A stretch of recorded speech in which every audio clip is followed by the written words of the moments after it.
Kenapa bapak tidur di sini? Curhat bocah di makam ayah, kakak resign demi mengurusnya, ibu pergi. Viral video seorang bocah curhat di makam almarhum ayahnya.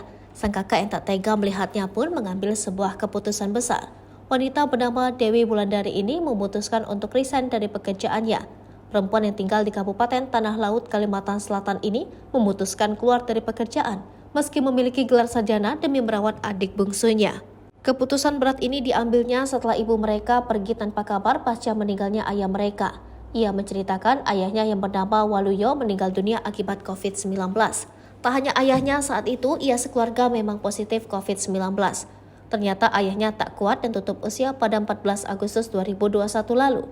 Kata dia, selepas kepergian sang ayah, semuanya menjadi kacau. Ia harus menjual beberapa peninggalan ayahnya untuk menutupi semuanya. Kendati begitu, ia masih meneruskan usaha konter yang dibuatkan ayahnya untuk menambah penghasilan keluarga sembari menyelesaikan skripsi.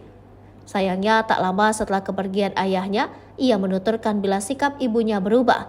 Sampai klimaksnya, ibu mereka pergi tanpa pamit termasuk ke adik bungsunya. Wulan yang saat itu sudah bekerja akhirnya tak tega melihat adiknya terus menangis mencari ibu mereka. Gejolak di hatinya begitu terasa, ia akhirnya mantap keluar dari pekerjaan demi mengurus adik perempuannya itu.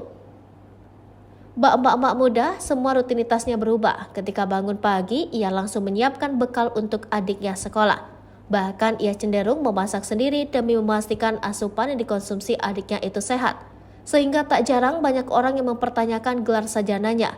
Kisahnya hingga saat ini banjir komentar yang berisikan dukungan untuk dirinya.